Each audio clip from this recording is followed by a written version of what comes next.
آج ہے 1 جون اور آج ہے جمعرات کا دن۔ آج کی تہلکہ خیز خبر آپ کے سامنے میں رکھنے جا رہا ہوں کہ وقت آ گیا ہے۔ خامنئی کا ایٹمی حملوں کا حکم جاری کر دیا گیا۔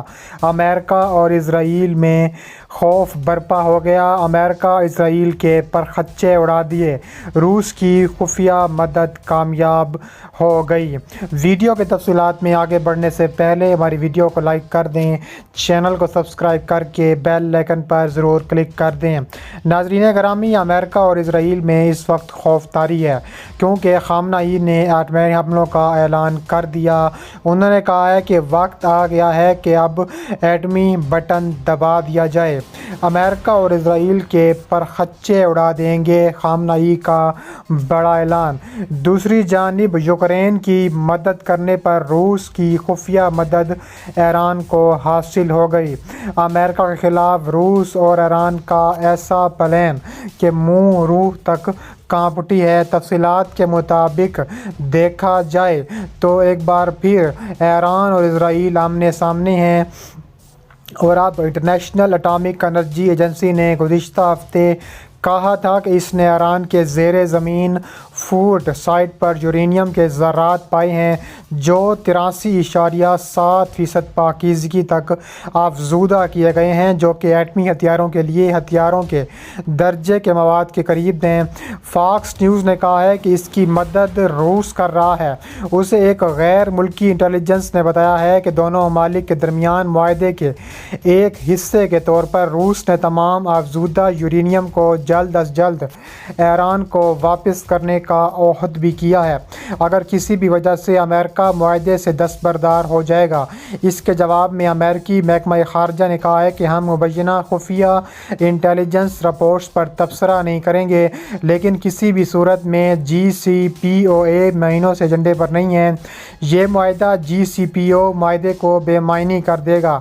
ایران اور روس کی طرف سے JCPOA کو روکنے کی کوشش جوہری معاہدے کے نقطے کو بڑی حد تک ختم کر دے گا، یعنی تہران کو اپنی افزودگی یورینیم کو جوہری ہتھیار بنانے کے لیے استعمال کرنے سے روکنا۔ رپورٹ کے مطابق انٹیلیجنس ذرائع نے کہا ہے کہ اس سے امریکی مفادات کو نمایاں طور پر نقصان پہنچے گا۔ روس کو موجودہ اور مستقبل میں جوہری معاہدے پر اصل کنٹرول حاصل ہو جائے گا۔ ایران کی اقوام متحدہ کے مشن نے روس کے ساتھ خفیہ معاہدے کی تردید کی۔ ایران اس وقت روس کو یوکرین کے خلاف جنگ میں مہلک ڈرون ٹیکنالوجی فراہم کر رہا ہے۔ یہ واضح نہیں ہے کہ آیا روس اور ایران کے درمیان افزودگی یورینیم کا خفیہ معاہدہ جو جولائی اور اگست میں سامنے آیا تھا، ماسکو کو تہران کی فوجی مدد کے لیے کوئی جواز ہے۔ فاکس نیوز کے حوالے سے غیر ملکی انٹیلیجنس ذرائع کے مطابق خفیہ ایران روس معاہدے کی منظوری پیوٹن نے دی ہے۔ اس کے علاوہ 2015 میں JCPOA اور دیگر عالمی طاقتوں کی طرف سے لاگو ہونے کے بعد سے بہت زیادہ تنازعات میں گھرا ہوا ہے۔ ٹرمپ انتظامیہ نے علیحدگی اختیار کر لی کیونکہ اس نے کہا تھا کہ ایران کا معاہدہ تہران کو ایٹم بم بنانے میں رکاوٹ نہیں ڈالتا۔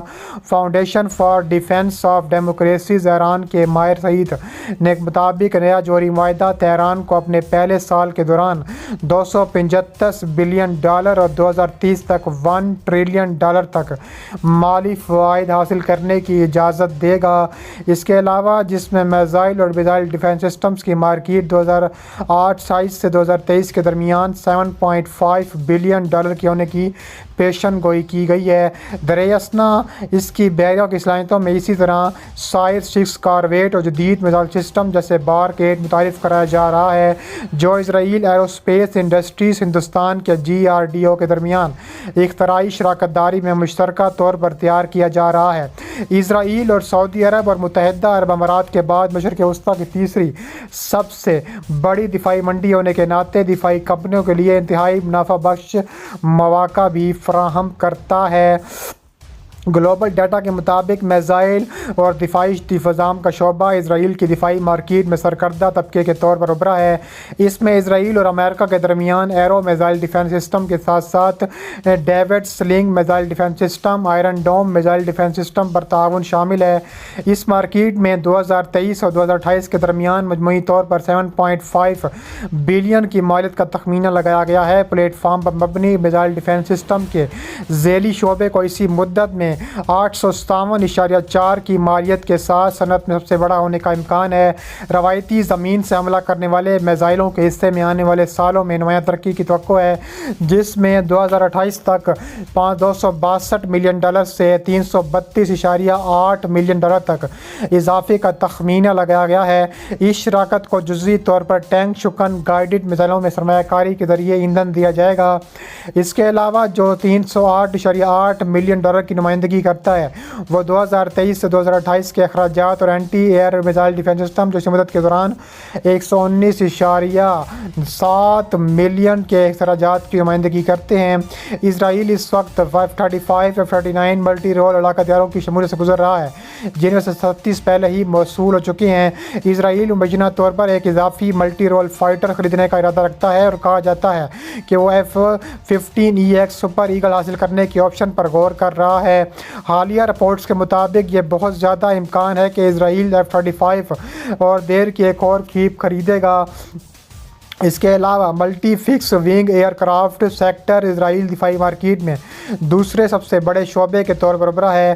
2023 سے 2028 کے دوران 5.6 بلین کی توقع ہے۔ دوسری جانب اسرائیل نے 2020 میں سعودی عرب کے ہمسائے ممالک متحدہ عرب امارات اور بحرین کے ساتھ ابراہم معاہدے کے نتیجے میں تعلقات بحال کر لیے تھے۔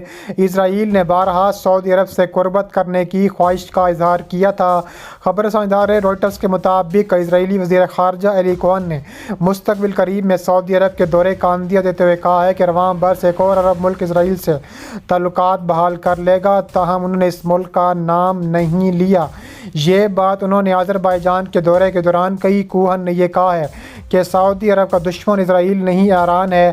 جب ان سے سعودی عرب اور ایران کے درمیان تعلقات کی بحالی میں پوچھا گیا تو ان کا کہنا تھا کہ اسی پیش رفت اسرائیل کے لیے بہتر ثابت ہوگی، لیکن اسرائیل اور ایران کے درمیان اس پیش رفت نے اسرائیلی وزیر اعظم نیتن یاہو کی ان کوششوں کو مشکل میں ڈال دیا ہے جن کے تحت وہ خطے میں ایران کو سفارتی طور پر تنہا کرنا چاہتے تھے۔ اس لیے اسرائیلی وزیر اعظم بنجامن نیتن یاہو نے گزشتہ رات امریکی ٹی وی چینل سے CNN کو دیے جانے والے انٹرویو میں سعودی عرب کو خبردار کیا ہے۔ ان کا کہنا ہے کہ مشرق وسطیٰ کے 95% مسائل ایران کے پیدا کرتے ہیں۔ لبنان کو دیکھیں، یمن کو دیکھیں، شام کو دیکھیں، عراق کو دیکھیں۔ واضح ہے کہ ایران کے صدر ابراہیم رئیسی نے حال ہی میں سعودی عرب کے شاہ سلمان بن عبدالعزیز کو دورے کی دعوت دی ہے، جبکہ دوسری جانب بدھ ہی کے دن شہزادہ محمد بن سلمان نے فلسطینی صدر محمود عباس کے ساتھ جدہ میں بھی ملاقات کی ہے۔